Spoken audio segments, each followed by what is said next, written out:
Negeri tropis yang dianugerahi kekayaan alam begitu melimpah. Itulah Indonesia. Karena kesuburan tanahnya, sebuah pepatah lama bahkan menyebutkan tongkat dan kayu pun bisa menjadi tanaman. Sejak dulu, berbagai macam hasil alam Nusantara menjadi komoditas unggulan yang mewarnai pasar dunia.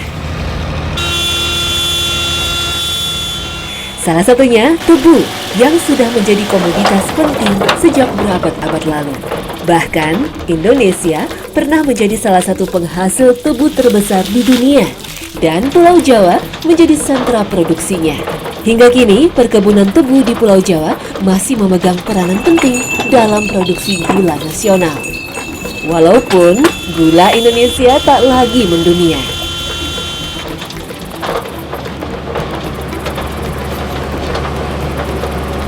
Begitu luasnya perkebunan tebu di wilayah Jawa ini, jadi banyak akses-akses yang sangat sulit untuk mengambil hasil panen tebu dari perkebunan ke pabrik.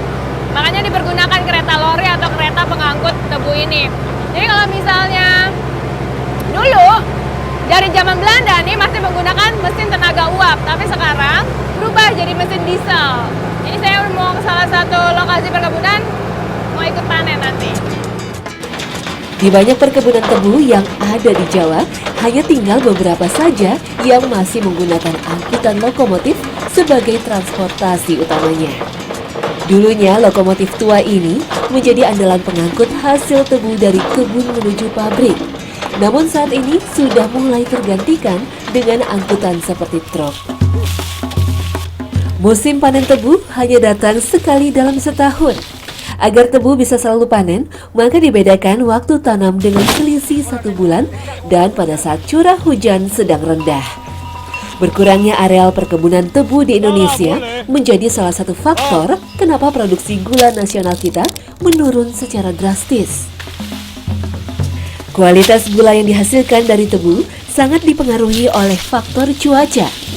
Pada saat mendekati waktu panen, tingginya curah hujan bisa mengakibatkan penurunan rendemen atau kadar sukrosa di dalam tebu. Manis? Airnya banyak banget ya Pak? Banyak banget. Enak banget ini. Panas-panas. Iya. Kalau lagi tebu. capek, Nah, makan tinggal tebu. buka aja ya. Selain itu, lamanya waktu jeda panen sebelum penggilingan pun bisa membuat berkurangnya rendemen pada tebu. Yang unik dari perjalanan saya di perkebunan tebu ini adalah jalur transportasinya yang cukup panjang sebelum nantinya diolah oleh pabrik.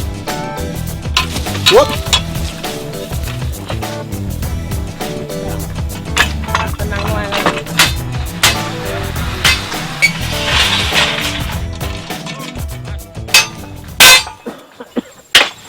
Hei, Dimundurin biar pas ya Pak. Iya, biar pas. ya Bang. Maju, terus. Nah, gitu. Nih. Ini kalau dilihat memang kondisi relnya tidak layak ya, sebengkok-bengkok, udah gitu udah karatan. Karena ini memang bukan troli untuk dilewatin sama keretanya. Ini hanya untuk troli buat mengangkut tebu-tebunya ya. Salam.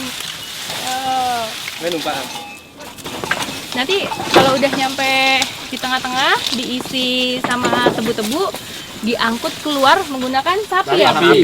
Pakai sapi. Setelah itu baru dilanjutin pakai lokomotifnya. Areal perkebunan yang luas dan akses yang belum terhubung dengan baik memang menjadi salah satu kendala transportasi angkutan perkebunan tebu. Oleh karena itu, dibutuhkan bantuan angkutan tradisional seperti sapi untuk bisa menjangkau perkebunan yang letaknya jauh dari jalur lokomotif. Sebelum adanya lokomotif, sapi menjadi kendaraan pengangkut hasil perkebunan yang sangat diandalkan. Dari atas lori kita bisa lihat perkebunan kanan kiri. Nah, ini lori yang di tengah-tengah perkebunan yang sudah dibawa ke jalan utama dan ditarik menggunakan sapi. Sepasang sapi itu bisa narik sampai 6 ton loh, 6 ton tebu. Banyak kan? Ini berat sekali loh. Makanya salut sama sapi-sapinya. Ini Ini sampai di ujung, nanti baru dibawa pakai lokomotifnya sampai pabrik.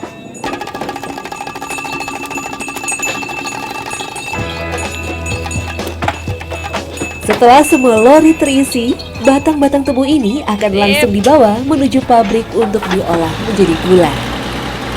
Dalam satu hari, satu lokomotif 2 kali mengangkut hasil dari kebun. Menyusuri jalur moda transportasi angkutan tebu ini menggambarkan sebuah proses panjang pengolahan dari tebu menjadi gula.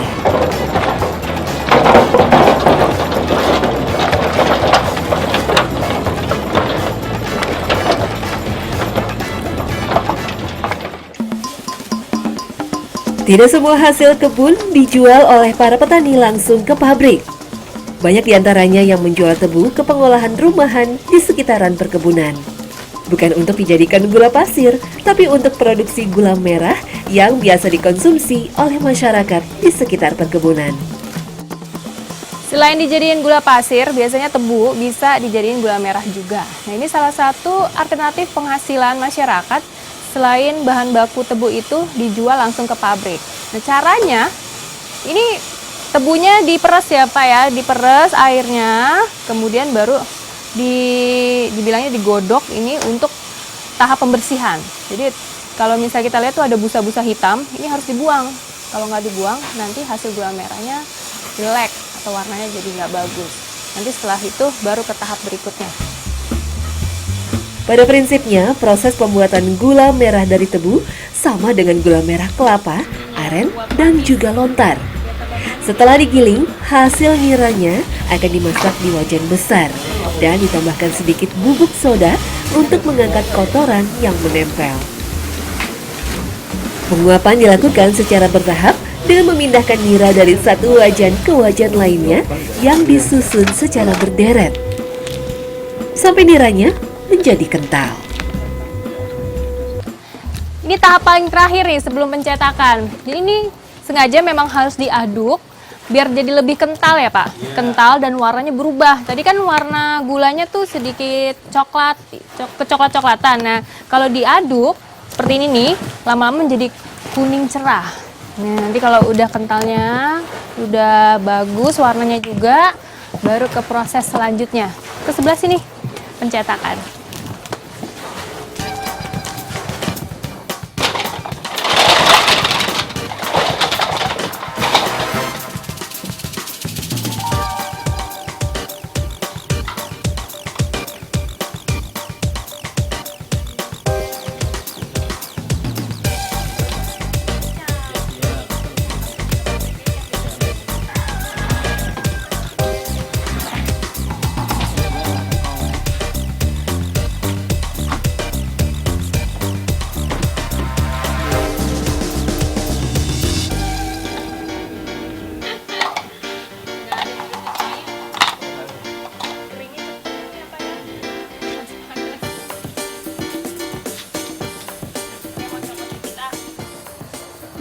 Rasanya kalau gula merah yang dibuat dari tebu itu beda rasanya seperti dari kelapa ataupun aren. Saya kalau dari kelapa dia manisnya manis asin ya, ada asin-asinnya. Kalau aren pasti ada pahit-pahitnya.